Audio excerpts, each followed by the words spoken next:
Luasnya samudra memperluas batas kita. Menjelajahi ladang sepanjang musim membangkitkan kekaguman. Gunung-gunung yang diselimuti es, hutan yang terus memperbarui diri. Makhluk liar menjelajahi habitat mereka dengan bebas. Beberapa, seiring berabad-abad, telah menjadi sahabat manusia. Api kemajuan telah menempa peradaban dan menyatukan bangsa-bangsa di bawah cita-cita bersama. Memicu konflik, mewarnai gurun, mendirikan monumen abadi, dan menaklukkan langit. Semua terungkap era demi era, siklus demi siklus, di bawah langit yang sama. Ini dan keajaiban lainnya membentuk bumi, tempat perlindungan kosmik kita. Dan bagi mereka yang mengamati dari sudut kosmos lain, jika memang ada, dunia kita hanyalah titik biru pucat, tak berarti dalam keluasan. Di teater tak terbatas alam semesta, sebuah bola rapuh berputar mengelilingi bintang biasa, matahari kita. Namun, bintang ini hanyalah sebutir pasir di gurun bintang maha luas yang kita sebut Bima Sakti. Untuk menemukan kita, pengamat manapun akan membutuhkan keberuntungan luar biasa. Siapa tahu, mungkin salah satu peradaban jauh itu sedang merenungkan pertanyaan yang sama seperti kita.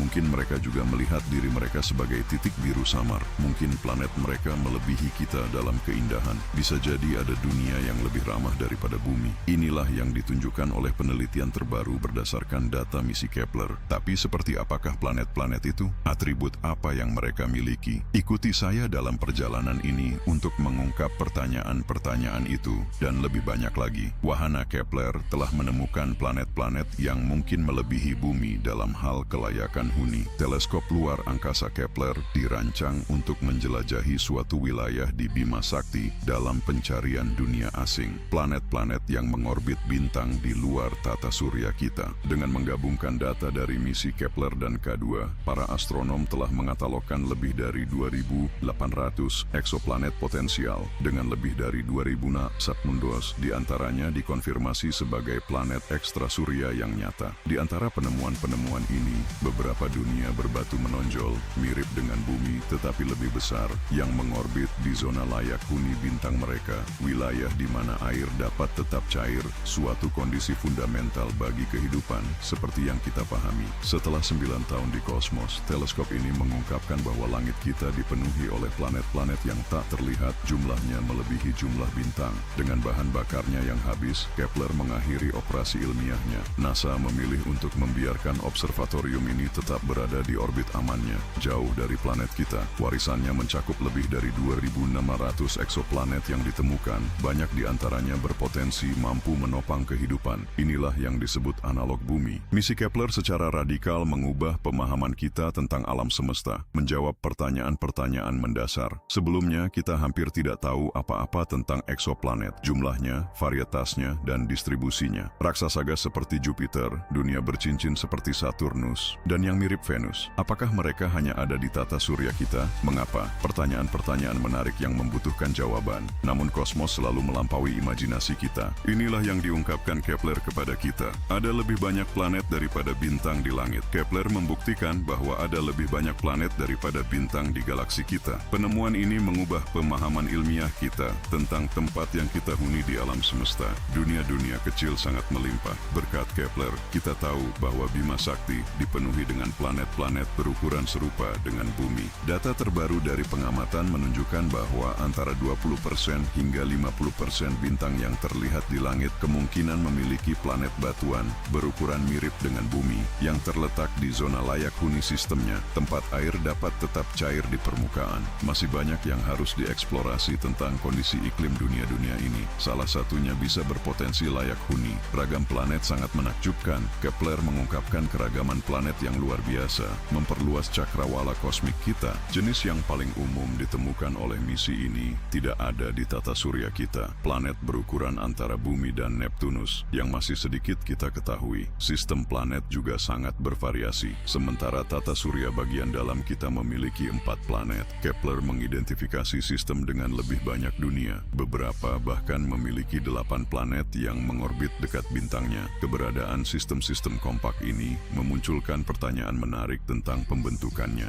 Apakah planet-planet ini lahir dekat bintangnya atau bermigrasi ke sana seiring waktu? Selain membuka era keemasan eksoplanet, Kepler juga memberikan pengetahuan baru tentang bintang itu sendiri. Selama 9 tahun beroperasi, Kepler mengamati lebih dari 500.000 bintang. Jika ada satu pelajaran yang ditinggalkan misi ini, alam semesta dipenuhi dengan perbedaan dan dari yang kita bayangkan, tetapi juga menunjukkan kesamaan yang mengejutkan. Itulah mengapa kita terus mencari planet mirip bumi yang mampu menopang kehidupan seperti yang kita kenal. Seperti yang disebutkan, Kepler mengidentifikasi sejumlah besar eksoplanet. Banyak di antaranya adalah lingkungan yang sangat tidak ramah. Di K2 Serat Mepap 1b misalnya, hujan batuan cair. Kami merekomendasikan menonton video tentang dunia aneh ini. Selain itu, ada planet yang hampir seluruhnya terdiri dari besi dan lainnya, yang bersinar lebih terang daripada beberapa bintang. Beberapa planet melampaui Jupiter dalam ukuran, tetapi mengorbit begitu dekat dengan bintangnya sehingga menantang segala penjelasan ilmiah.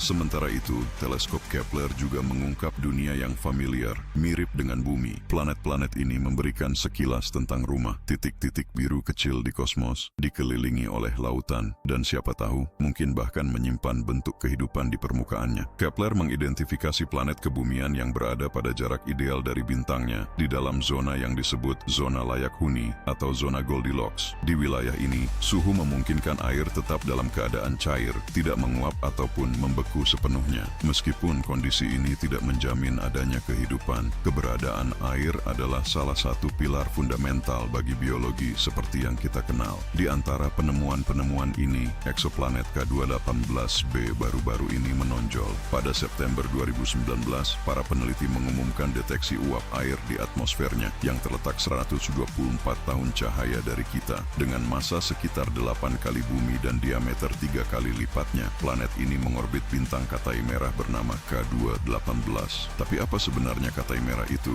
Ini adalah jenis bintang paling umum di Bima Sakti, kecil, dingin, dan tidak mencolok. Diperkirakan 6% dari bintang-bintang ini memiliki planet kebumian di zona layak huninya. Statistik ini menunjukkan bahwa kehidupan mungkin lebih melimpah di alam semesta daripada yang kita bayangkan, menyegarkan semangat kita dalam pencarian makhluk kosmik lainnya. Siapa yang tahu, dalam beberapa dekade mendatang, penerus Kepler mungkin akhirnya mengungkapkan bahwa kita tidak sendirian. Tapi bagaimana sebenarnya teleskop itu menemukan K218b?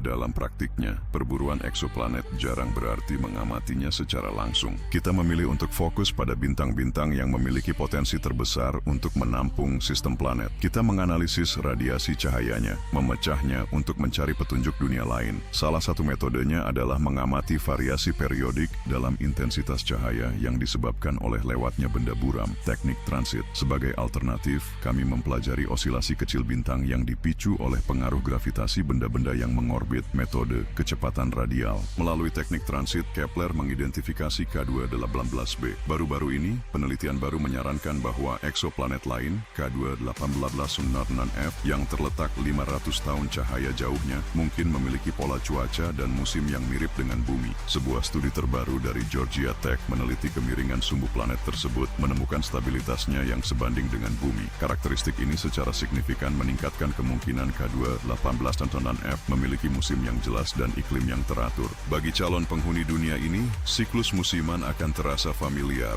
Pengalamannya akan sangat mirip dengan di bumi. Pergantian musim gugur, musim dingin, musim semi, dan musim panas yang berulang secara terprediksi. Universitas-universitas global sedang melakukan investigasi serupa dengan memanfaatkan basis data Kepler yang luas. Menariknya, dalam beberapa tahun terakhir, catatan yang sebelumnya dianggap sebagai false positif karena kesalahan algoritma sedang ditinjau kembali. Kasus-kasus ini sedang diteliti ulang dengan cermat, mencocokkan informasi dengan data dari observatorium luar angkasa lainnya. Salah satu contoh yang menonjol adalah Kepler 69c. Pada tahun 2020, saat meninjau arsip lama Kepler dan membandingkannya dengan observasi baru dari TESS, Transiting Exoplanet Survey Satellite, para peneliti memvalidasi keberadaan satu lagi eksoplanet dengan karakteristik yang berpotensi layak huni. Terletak 300 tahun cahaya dari bumi, Kepler 1649c menunjukkan kesamaan yang mencolok dengan planet kita, baik dalam ukuran maupun perkiraan suhu.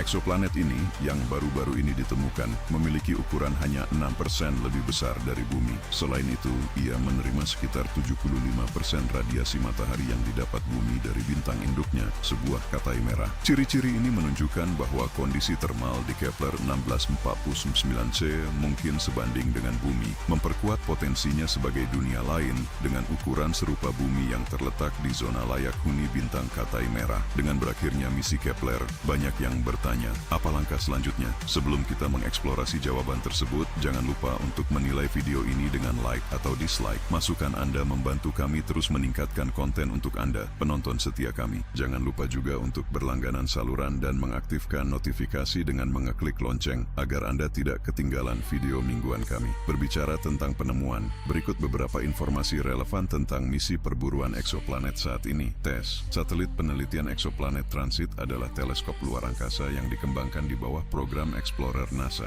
Tujuannya adalah mendeteksi eksoplanet menggunakan metode fotometri transit. Selama 2 tahun, misi ini bertujuan menganalisis bintang-bintang paling terang dalam radius sekitar 200 parsek, sekitar 600 tahun cahaya dari bumi, memetakan kemungkinan planet yang transit di orbitnya. Berkat bidang pengamatan yang luas, TESS memiliki kemampuan untuk mencakup hampir seluruh langit. Data yang dikumpulkan TESS akan memungkinkan melalui studi lanjutan, penyelidikan mendetail tentang massa, dimensi, kepadatan, atmosfer, dan karakteristik orbit sejumlah besar eksoplanet. Fokus utamanya adalah planet-planet dengan ukuran mendekati bumi dan superbumi berbatu yang terletak di zona potensial layak huni sistem bintangnya masing-masing. GOPS, satelit khusus untuk karakterisasi eksoplanet GOPS, akan menjadi misi pertama yang berfokus secara eksklusif pada deteksi transit planet. Menggunakan fotometri presisi sangat tinggi pada bintang-bintang terang yang telah teridentifikasi sebagai host planet, bidang pandangnya yang luas, mampu mencakup hampir semua wilayah langit, akan menawarkan sumber daya yang belum pernah ada sebelumnya. Pengukuran akurat radius sekelompok eksoplanet pilihan yang masanya telah ditentukan oleh studi spektroskopi berbasis darat. Misi ini juga akan memungkinkan perhitungan yang tepat dari radius planet baru seukuran Neptunus atau lebih kecil yang mungkin ditemukan oleh generasi berikutnya dari survei transit berbasis darat. Spitzer dirancang untuk pengamatan dalam spektrum inframerah, merevolusi studi eksoplanet. Ia menjadi pelopor dalam deteksi langsung cahaya yang dipancarkan oleh dunia di luar tata surya kita. Dengan datanya mengungkap informasi penting seperti komposisi kimia, variasi termal, bahkan pola sirkulasi atmosfer di benda langit jauh tersebut. Dengan menjadi teleskop pertama yang menangkap langsung radiasi dari eksoplanet, Spitzer memulai babak baru dalam penelitian planet, memungkinkan analisis komparatif yang rinci. Observatorium inframerah penting ini juga memungkinkan penentuan parameter fundamental seperti suhu permukaan,